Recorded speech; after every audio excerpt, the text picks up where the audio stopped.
Welcome back to BookedMM with Mrs. Mullen. Today I'm going to be talking to you about Scott Westerfeld's book, his newest one, Zeros. Now, Scott Westerfeld writes a lot of books. He's the one that did the Leviathan series. He did Pretties and Uglies. He did the newest book other than this one was Afterworld.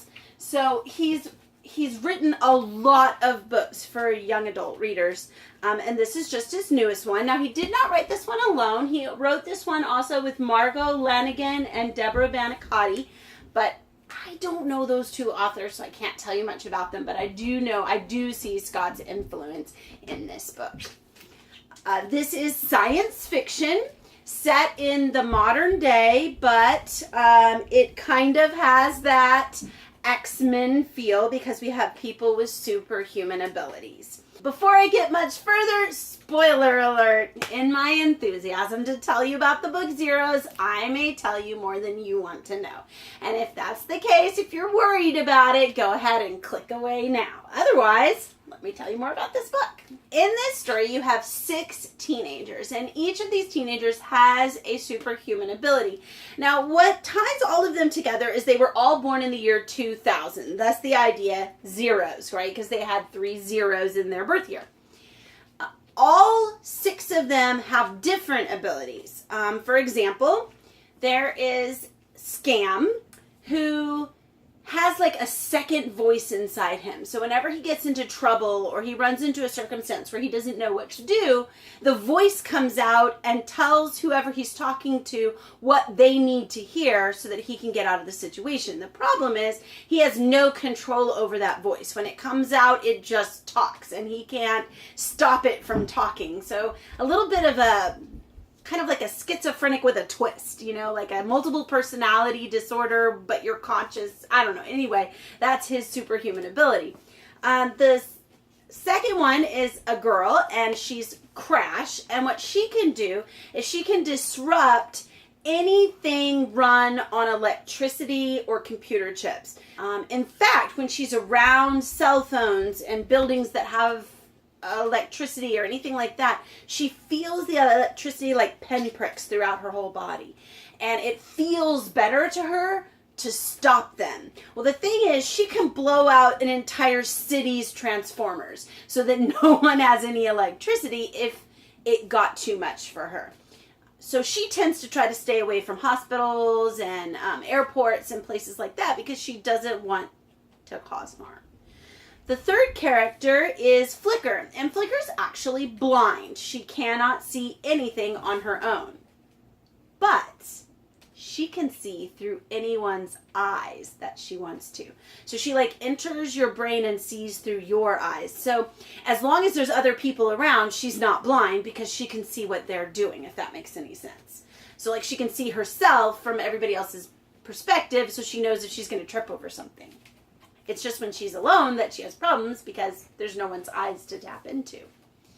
The fourth character is Anonymous, and Anonymous has the ability to be instantly forgotten. In fact, when he was a child, he had an infection or a fever, and his mom put him in the hospital, and the doctors, the nurses, and his own parents forgot he existed.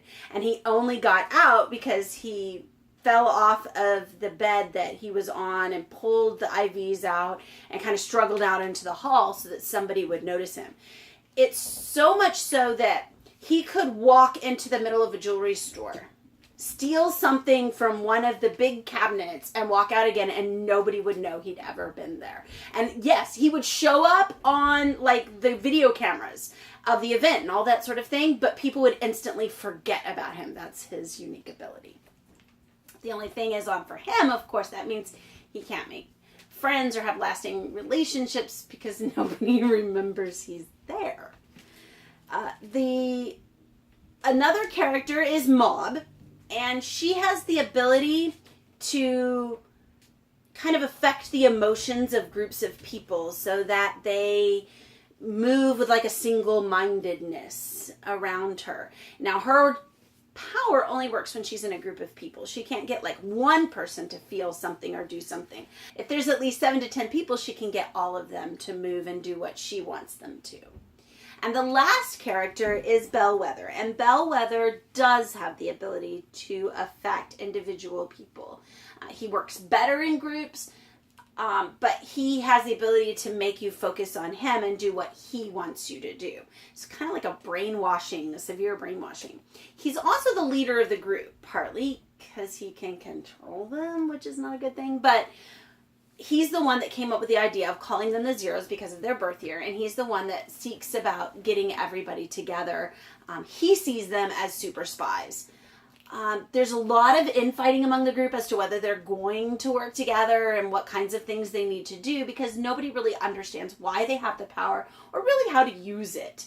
The conflict in this story comes in because Mob's father is in a bank robbery as the bank robber, and he loses the money, and he needed the money to pay off these bad guys, and so his daughter wants the Zeros to help get her father out of trouble.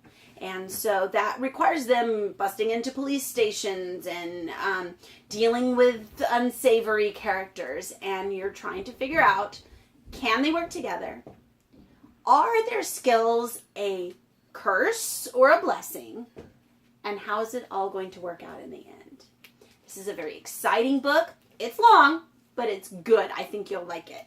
This is also one of our Lone Star Award nominees, so this is one of those books that you need to consider, and right now it's one of the ones that's on the top of my list, but then again, I'm a fangirl of Westerfeld, so I guess I kind of like it just because I knew I would. Thank you for tuning in to BookedMM with Mrs. Mullen.